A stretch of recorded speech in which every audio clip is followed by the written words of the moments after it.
റെക്കോർഡുകൾ തകർത്ത് American pop ഗായിക ടേലർ സ്വിഫ്റ്റ് വീണ്ടും ലോകം മുഴുവൻ ഹെഡ്ലൈൻ ആയിരിക്കുകയാണ്. ടൈലറിന്റെ 12ാമത്തെ സ്റ്റുഡിയോ ആൽബമായ the life of a show girl release ചെയ്തതോടെ സ്പോട്ടിഫൈ തന്നെ ക്രാഷായി. ഒക്ടോബർ 3 രാത്രി 12 മണിക്ക് റിലീസ് ചെയ്ത ആൽബം അമേരിക്കയുടെ ചരിത്രത്തിൽ തന്നെ ആദ്യ ദിവസം ഏറ്റവും കൂടുതൽ വിറ്റഴിഞ്ഞ ആൽബമായി മാറി.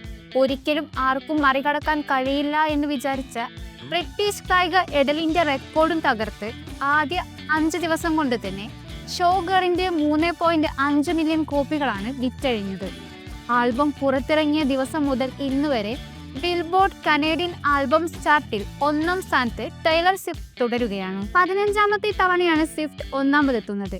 2024 റിലീസായ ദ ടോർച്ചേർഡ് പോയറ്റ്സ് സൊസൈറ്റിക്ക് ശേഷമുള്ള സ്വിഫ്റ്റിന്റെ ആദ്യ മുഴുനീള ആൽബമാണ് the life of a show girl. 12 ട്രാക്കുകളാണ് ആൽബത്തിനുള്ളത്. ഈ ആൽബം ടൈലറിന്റെ ജീവിതത്തിലെ ഗ്ലാമറിനെയും ബാക്ക് സ്റ്റേജ് റിയാലിറ്റിയെയും പറ്റിയുള്ളൊരു ആത്മകഥാപരമായ മ്യൂസിക്കൽ യാത്രയാണ്. US ഓപ്പൺ ടെന്നീസ് ടൂർണമെന്റിൽ അമേരിക്കൻ ദേശീയഗാനം ആലപിച്ചതോടെയാണ് ടൈലർ സ്വിഫ്റ്റ് ശ്രദ്ധിക്കപ്പെടുന്നത്. 2006 കിം മെട്രോ എന്ന പേരിൽ ആദ്യ ഗാനം പുറത്തിറക്കി. ബിൽബോർഡ് ചാർട്ടിൽ 6ാം സ്ഥാനത്തെത്തിയ ഈ ഒറ്റ ഗാനത്തിലൂടെ തന്നെ സ്വിഫ്റ്റിന് ലോകത്തെ കയ്യിലെടുത്തു എന്ന് പറയാം. തുടർന്ന് പുറത്തിറങ്ങിയ എല്ലാ ആൽബങ്ങളും ബിൽബോർഡിൽ ഇടം നേടി. ഗ്ലിറ്ററും സ്റ്റാർഡവും നിറഞ്ഞ ജീവിതത്തിന് പിന്നിലെ തളർച്ചയും സത്യങ്ങളും തുറന്നു വയ്ക്കുന്ന ലിറിക്സ് ആണ് the life of a show ഗേളിലേത്. ആരാധകർ പറയുന്നത് ഇതുവരെ കണ്ട ഏറ്റവും മെച്യൂർ ആൽബം ആണിതെന്നാണ്.